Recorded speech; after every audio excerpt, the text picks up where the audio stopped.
नमस्कार. आज आपण एका छान विचारावर बोलणार आहोत. जीवन जगण्याची कला, सुगंध आणि श्रीमंती. यात काही कल्पना आहेत ज्या आपल्याला विचार करायला जावतात. हो, नक्कीच. म्हणजे जीवनाकडे बघण्याचा एक वेगळा दृष्टिकोन मिळतो यातून. खरी श्रीमंती म्हणजे काय, पैसा, आयुष्य, नाती या सगळ्यावर एक मार्मिक भाष्य आहे. सुरुवातच खूप छान केली आहे एका अगरबत्तीच्या उदाहरणाने. सुगंध देणारी अगरबत्ती संपली की मागे फक्त राख उरते. त्या राखेला परत कधी सुगंध येत नाही. आणि हे थेट जोडलंय आपल्या आयुष्याशी. बरोबर. तसंच मनुष्य देहात जोपर्यंत जीव आहे तोपर्यंत छान जगा, कारण जीवन खूप सुंदर आहे. त्याला आणखी सुंदर बनवा. हे मला खूप भावलं, कारण आयुष्याची क्षणभंगुरता किती सहज सांगितली आहे. अगदी.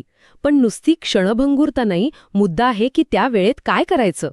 तो सुगंध निर्माण करायचा आहे. सुगंध म्हणजे नक्की काय? सुगंध म्हणजे आपली चांगली कामं, आपला स्वभाव, आपलं वागणं, जे आपल्या नंतरही आठवणींच्या रूपात राहतं. पण गंमत म्हणजे हा सुगंध आपण जिवंत असतानाच पसरवू शकतो, अगरबत्तीसारखं. अच्छा, म्हणजे राख झाल्यावर उपयोग नाही, कृती महत्वाची. हो, सक्रियता. आणि मग याच विचाराला पुढे नेत पैशाबद्दल एक मुद्दा मांडलाय. भूक लागली म्हणून भाकरीऐवजी पैसा खाता येत नाही. बरोबर. आणि पैसा जास्त आहे म्हणून भुकेपेक्षा जास्त अन्न खाता येत नाही. हे वाचल्यावर वाटतं की मग पैशाचं स्थान काय नक्की? एवढा आटापिटा कशासाठी? बरोबर. हे वाक्य पैशाची मर्यादा दाखवतं. पैसा गरजेचा आहे, नाही असं नाही, पण तो सगळं काही नाही. भूक लागल्यावर अन्नच हवं, पैसा नाही. म्हणजे काय आहे ना, जीवनात पैशाला ठराविक रेषेपर्यंत स्थान आहे. आणि त्या रेषेपलीकडे काय?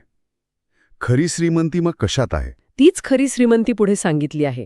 आयुष्यभर प्रामाणिक राहून कमवलेली सोन्यासारखी माणसं हीच श्रीमंती आहे. वा, म्हणजे माणसं, पण त्यातही प्रामाणिक राहून कमावलेली हे शब्द महत्वाचे वाटतात. अगदी. नेमका तोच मुद्दा आहे. नुसती माणसं जमवणं नाही, तर ती प्रामाणिकपणे जोडणं. प्रामाणिकपणा हा पाया आहे. त्यामुळेच त्या नात्यांना, त्या माणसांना सोन्याचं मोल येतं. आपण म्हणू शकतो की ही एक प्रकारची भावनिक गुंतवणूक आहे, जी सचोटीनेच टिकते आणि वाढते. खरंय.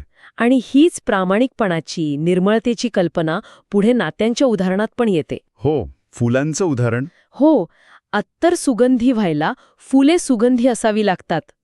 नाती सुंदर व्हायला माणसांचे स्वभाव निर्मळ असावे लागतात. किती साधं पण किती महत्वाचं. अगदी. म्हणजे जसं फुलाचा सुगंध आतून येतो, बाहेरून लावलेला नसतो, तसंच नात्यांचं सौंदर्य हे माणसाच्या आतल्या निर्मळतेवर अवलंबून आहे. स्वभाव चांगला असेल तर नाती आपोआप फुलतात. नाहीतर कितीही वरवर गोड बोललं तरी ते टिकत नाही. स्वार्थ आला की नातं खराब झालंच म्हणून समजा. म्हणजे आपण जर हे सगळं एकत्र करून पाहिलं तर आयुष्य हे अगरबत्तीसारखं आहे, मर्यादित. त्याचा सुगंध चांगल्या कर्मांनी आणि स्वभावाने निर्माण करायचा. बरोबर. पैसा महत्वाचा, पण त्याची एक जागा आहे. तो सर्वस्व नाही. खरी श्रीमंती ही प्रामाणिकपणे जोडलेल्या सोन्यासारख्या माणसांमध्ये आहे. अगदी. आणि ही चांगली माणसं, चांगली नाती टिकवायला माणसाचा स्वभाव निर्मळ हवा, फुलांसारखा. उत्तम. तुम्ही अगदी बरोबर सार काढलात. हे विचार आपल्याला भौतिक गोष्टींच्या पलीकडे बघायला शिकवतात.